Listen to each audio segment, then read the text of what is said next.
En el patio de atrás. Bienvenido. Apaga la luz, sube el volumen y acompáñame a escuchar lo que ocurrió. Mi trabajo era simple. Medir el aire, firmar el papel y dejar que vertieran el cemento. Llevaba 30 años haciendo exactamente lo mismo en docenas de instalaciones industriales a punto de ser clausuradas. Era un protocolo, una formalidad burocrática antes de que la tierra reclamara lo que le pertenecía. Aquella tarde, el viento soplaba con una fuerza árida contra el techo de chapa de la sala de control de ventilación. Estaba solo en la superficie. La galería principal, a 300 metros bajo mis botas, llevaba 8 meses sellada desde el fondo. No había electricidad, no había maquinaria operativa, no había un solo ser humano allá abajo. El aire en los conductos de extracción debía estar muerto, estancado, frío. Me acerqué a la carcasa del filtro de partículas B4, la última estación antes de la chimenea de escape. Llevaba mi portapapeles apretado contra el pecho. Solté los pestillos de acero. Estaban rígidos, oxidados por la falta de uso. Al tirar de la manija, esperaba encontrar la malla de alambre cubierta por una fina capa de polvo gris y seco, el residuo normal de una mina inactiva. Pero la bandeja del filtro pesaba demasiado. Tuve que usar ambas manos y apoyar la rodilla contra la pared de hormigón para extraerla por completo. La dejé caer sobre la mesa de inspección con un golpe sordo. El papel corrugado no estaba blanco ni gris, estaba negro, y no era un polvo seco. Extendí la mano, dudando por un segundo que mi mente estuviera procesando correctamente la textura. Froté el pulgar contra la malla. Era polvo de carbón, sí, pero estaba húmedo, completamente empapado. Una pasta negra y grasienta que manchó mi guante al instante. Lo froté entre mis dedos. Estaba tibio, un calor impropio de la piedra muerta. Miré el anemómetro montado en la pared. Las agujas, que debían estar en cero absoluto, temblaban. Había una corriente ascendente, una presión constante y sutil empujando desde el abismo. El aire que subía por ese pozo no era el aliento frío de una tumba.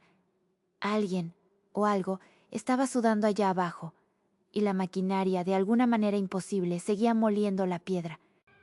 Agarré la radio de mi cinturón. El plástico frío me ancló un poco a la realidad. Presioné el botón de transmisión, escuchando el chasquido de la estática antes de hablar. Control, aquí sector norte. Tengo una anomalía en el filtro B4. La voz del supervisor de obra tardó en responder. Sonaba irritado, con el ruido de fondo de la oficina principal, a kilómetros de distancia. ¿Qué clase de anomalía? Los camiones de cemento llegan el viernes a primera hora. No me retrases esto. Le expliqué lo del polvo húmedo, el calor, la corriente de aire en un pozo que no tenía ventiladores activos. Hubo un silencio largo. Es condensación, dijo finalmente, con un tono que no admitía réplica. El nivel freático se movió. Es solo carbón húmedo empujado por gases atrapados. Firma el maldito papel. Te jubilas en 3 meses, no empieces a ver fantasmas ahora.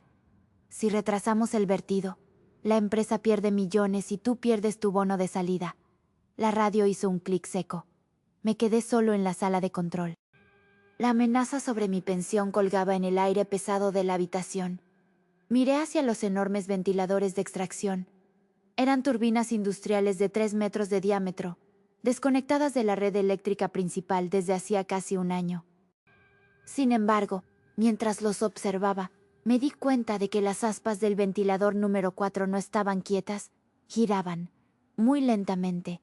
Un chirrido metálico, apenas perceptible, acompañaba cada rotación. El aire que subía por el conducto era lo suficientemente denso como para mover toneladas de acero muerto. Me acerqué a la carcasa abierta del filtro, incapaz de resistir la urgencia de entender. Incliné la cabeza sobre el agujero negro del conducto. Fue entonces cuando el olor me golpeó. No era el olor a agua estancada o gas metano. Era un hedor agudo, ácido. Olía a sudor humano, rancio y agotado. Y debajo de ese olor a esfuerzo físico había una nota metálica, pesada y dulzona. Olía a cobre oxidado. Olía exactamente igual que un puñado de monedas viejas sumergidas en sangre fresca. La lógica me gritaba que saliera de allí, que firmara el maldito formulario y dejara que el cemento enterrara cualquier anomalía geológica que estuviera ocurriendo. Pero la curiosidad técnica, o tal vez un instinto primario de supervivencia, me obligó a buscar el origen. Tomé mi linterna de alta potencia y abrí la pesada puerta de acero que daba acceso a las escaleras de servicio del pozo superior. El sonido de mis botas contra la rejilla metálica resonó en el vacío. Comencé a descender hacia el nivel de los filtros secundarios, a unos 15 metros bajo la superficie. Con cada escalón que bajaba, la temperatura cambiaba drásticamente. Debería haber hecho un frío penetrante, el frío inerte de la roca profunda. En cambio, el aire se volvía espeso, sofocante. Era un calor húmedo, opresivo, que rondaba los 25 grados centígrados. Mis gafas de seguridad se empañaron casi de inmediato. Me las quité, limpiándolas torpemente con la manga de mi overol. Iluminé las paredes de hormigón del pozo. Estaban sudando. Gruesas gotas de condensación oscura resbalaban por las superficies grises, dejando rastros que parecían venas negras. Llegué a la plataforma de inspección. Aquí, la presión del aire era innegable.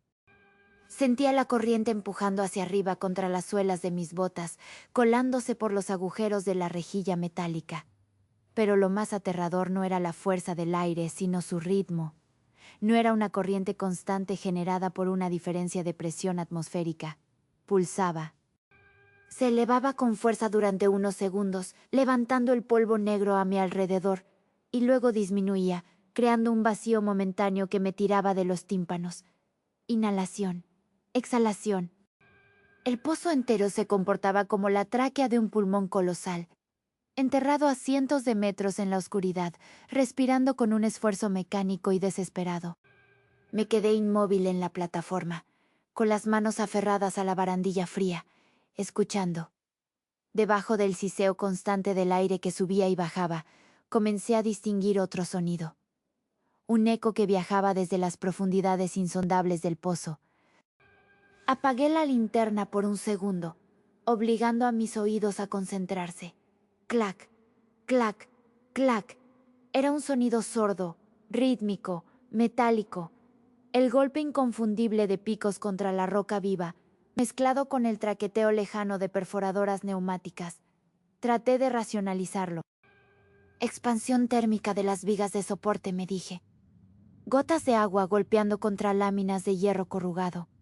Pero el ritmo era demasiado deliberado, demasiado industrial. Era la cadencia exacta de una cuadrilla de mineros trabajando a destajo. Encendí la linterna de nuevo, con la mano temblando, y apunté hacia la carcasa del filtro secundario. La rueda de bloqueo estaba atascada. Tuve que golpear la llave de tuercas contra ella varias veces para aflojarla. Cuando la pesada puerta de acero cedió, un chorro de aire caliente y fétido me golpeó directamente en el rostro. El cartucho del filtro estaba completamente deformado, abombado hacia afuera por la inmensa presión que venía de abajo. Pero fue el color lo que me paralizó. No era negro por el carbón. Era de un rojo carmesí oscuro, brillante bajo la luz de la linterna. Un lodo espeso y sangriento cubría toda la malla metálica. Estaba goteando lentamente sobre la rejilla del suelo. Extendí la mano, hipnotizado por el horror, y toqué la sustancia. Era viscosa, pegajosa. El olor a matadero era tan fuerte que me provocó una arcada inmediata. Me froté la mano frenéticamente contra el muslo de mi overol, dejando una larga mancha color óxido que parecía quemar a través de la tela. Subí a la superficie casi corriendo, tropezando en los últimos escalones. No firmé el formulario. Conduje mi camioneta de regreso a las oficinas principales, un conjunto de remolques temporales instalados a 1 kilómetro del pozo. El sol de la tarde era cegador, un contraste violento con la pesadilla húmeda que acababa de dejar. Entré en la oficina del supervisor. El aire acondicionado estaba congelado, estéril. Él estaba sentado frente a su computadora, tecleando sin mirarme. Tiré mis guantes de trabajo sobre su escritorio. Estaban manchados de ese lodo oscuro. Le conté todo. El calor, el pulso del aire, los golpes metálicos, la sangre en los filtros. No parpadeó. Tomó un bolígrafo y empujó los guantes hacia mi lado del escritorio con una expresión de absoluto aburrimiento. «¿Es óxido de hierro?», dijo con una voz suave pero peligrosa. Lodo rojo del acuífero inferior mezclado con grasa de las viejas bombas. La presión es solo gas atrapado buscando una salida. Levanté la voz, diciéndole que olía a sudor, que olía a personas vivas. Él se inclinó hacia adelante, apoyando los codos en la mesa. «Escúchame con mucha atención. El cemento está ordenado. La Agencia de Medio Ambiente está esperando tu firma hoy. Si retrasas esto por una paranoia estúpida, la empresa pierde millones. Y tú serás despedido por negligencia, por negarte a completar una inspección rutinaria. Tus 30 años de servicio no valdrán nada. Perderás tu pensión, tu seguro, todo. Firma el papel, vete a casa. Y olvídate del maldito lodo rojo». La presión social, el peso de mis deudas, el miedo a la pobreza en mi vejez, todo chocó contra el terror visceral de lo que había visto. Tomé mis guantes en silencio. Salí de la oficina sin decir una palabra, sintiendo una vergüenza profunda y corrosiva en el estómago. Esa noche no pude dormir. Daba vueltas en la cama, pero el olor a cobre oxidado y sudor rancio parecía haberse incrustado en los receptores de mi nariz. La mancha en mi overol, tirado en la cesta de la ropa sucia, irradiaba ese hedor a matadero por toda la habitación. A las 2 de la mañana, la culpa y el terror me obligaron a levantarme. Necesitaba pruebas. Necesitaba tomar fotografías del lodo, grabar el sonido de los golpes, algo que pudiera enviar de forma anónima a las autoridades antes de que el cemento sellara la verdad para siempre. Conduje de vuelta a la mina. El sitio estaba desierto, bañado en la luz pálida y amarillenta de las lámparas de sodio. Cuando abrí la puerta de la sala de control, el cambio era catastrófico. El suelo de madera vibraba violentamente bajo mis pies. Toda la estructura de chapa estaba zumbando. La corriente ascendente se había multiplicado. Las aspas de los ventiladores desconectados ya no giraban lentamente. Eran un borrón de metal gris, produciendo un rugido bajo y amenazador que hacía temblar las ventanas. La presión del aire era inmensa, empujando contra las paredes desde el interior del pozo. Y el sonido, los golpes rítmicos que antes eran un eco lejano, ahora eran un martilleo ensordecedor. Clac, clac, clac. La mina entera estaba trabajando a su máxima capacidad. Podía escuchar el crujido de trituradoras invisibles, el chirrido de cintas transportadoras fantasmales. La máquina estaba viva, respirando en ciclos profundos y mecánicos. Me acerqué a la puerta de las escaleras de servicio. El acero estaba tan caliente que me quemó la palma de la mano al tocarlo. Al abrirla, una ráfaga de aire hirviente y pútrido casi me tira de espaldas. Bajé las escaleras envuelto en un infierno de ruido y calor. El aire era tan denso que sentía que estaba nadando en él. Llegué al nivel del banco de filtros primarios, una unidad industrial masiva diseñada para atrapar los escombros más grandes antes de que llegaran a los extractores. Saqué mi llave inglesa pesada. Los pernos de la compuerta estaban casi fusionados por la costra de lodo rojo oscuro que se había filtrado por los bordes. Luché contra ellos, con los nudillos sangrando por los resbalones de la herramienta, mientras el sudor me cegaba los ojos. El martilleo que subía por el pozo vibraba a través de la llave, subiendo por mis brazos hasta hacerme castañar los dientes. Finalmente, el último perno cedió. La presión interna era tan brutal que la pesada compuerta de acero salió volando de sus bisagras, estrellándose contra la barandilla con un estruendo metálico. Apunté la linterna hacia el interior de la carcasa. El filtro estaba completamente obstruido. No era solo polvo húmedo. Era un muro sólido de materia orgánica. Tomé un destornillador largo y raspané la pasta espesa. No era solo carbón y sangre. Había fragmentos sólidos incrustados en la masa. Extraje un trozo con la punta del destornillador y lo limpié con el pulgar. Era blanco, poroso, un pedazo de hueso. Iluminé más de cerca. Había astillas de costillas, fragmentos de fémures y dientes humanos triturados y mezclados en el mortero impío de la mina. La revelación me golpeó con la fuerza física de un tren. La mina nunca se había detenido. Cuando la empresa abandonó el sitio y apagó las máquinas, La instalación simplemente siguió funcionando, integrando lo único que quedaba allí abajo: los trabajadores muertos, los atrapados, los olvidados, en su proceso automático y eterno. Me quedé de pie, paralizado, sosteniendo un diente humano manchado de carbón negro, incapaz de procesar la monstruosidad de lo que estaba viendo. Entonces, el ritmo cambió. El martilleo ensordecedor se detuvo abruptamente. Un silencio aterrador, denso y pesado, cayó sobre el pozo. La presión del aire cayó a cero en un instante. Las aspas de los ventiladores sobre mi cabeza comenzaron a frenarse. El pulmón gigante estaba inhalando. Sentí una succión profunda, un tirón masivo que arrastraba el aire de la superficie hacia la oscuridad. Me aferré a la barandilla con ambas manos, mientras la corriente intentaba arrastrarme hacia el abismo. Y luego, la exhalación, una explosión de presión masiva. El pozo rugió. Un geyser violento de aire hirviendo, polvo negro y materia biológica brotó de las profundidades. Me golpeó como un muro de cemento. Fui lanzado hacia atrás, estrellándome brutalmente contra la pared de hormigón. El aire se volvió instantáneamente opaco, una tormenta de oscuridad y rojo. Estaba ahogándome en ello. En mi pánico inhalé bruscamente, arrastrando esa mezcla fétida a lo más profundo de mis pulmones. El sabor a cobre, ceniza y carne podrida me cubrió la garganta. Caí de rodillas, tosiendo violentamente, sintiendo cómo la arenilla de los huesos pulverizados raspaba mis vías respiratorias. El polvo se asentó sobre mí como una manta gruesa y húmeda.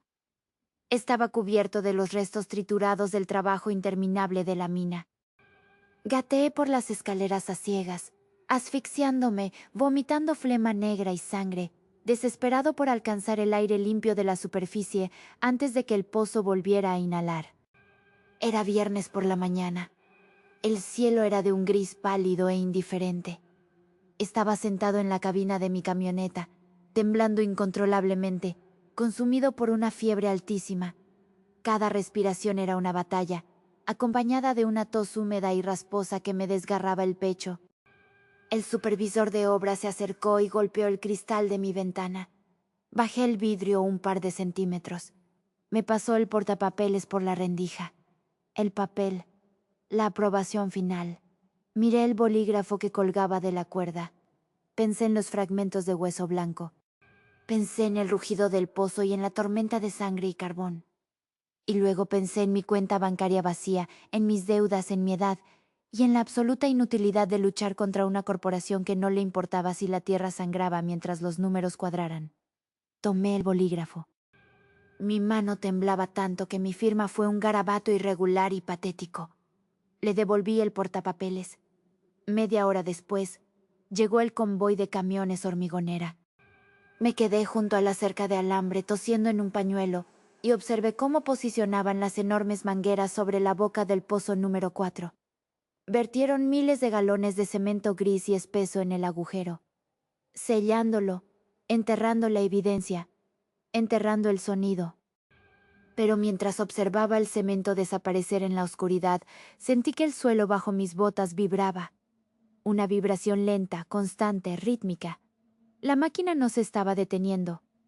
Solo le estaban poniendo un tapón. Seguiría cavando, seguiría procesando, en la oscuridad para siempre.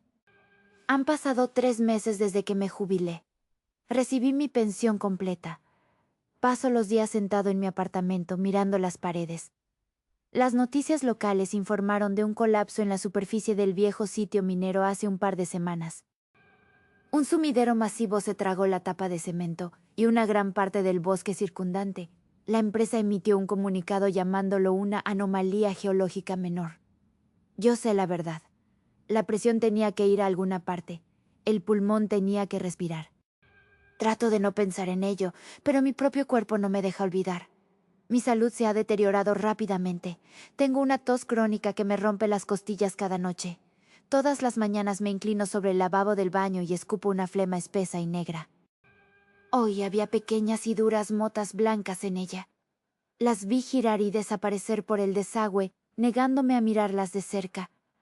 Pero la peor parte no es la tos, ni la fiebre que regresa cada pocos días. Es el sonido. Empezó la semana pasada, profundo en las paredes de mi edificio de apartamentos, en las tuberías de agua, en los cimientos de hormigón. Clac, clac, clac. Un martilleo metálico, rítmico, incansable. Coincide exactamente con los latidos de mi propio corazón. Coincide con el ritmo del pozo.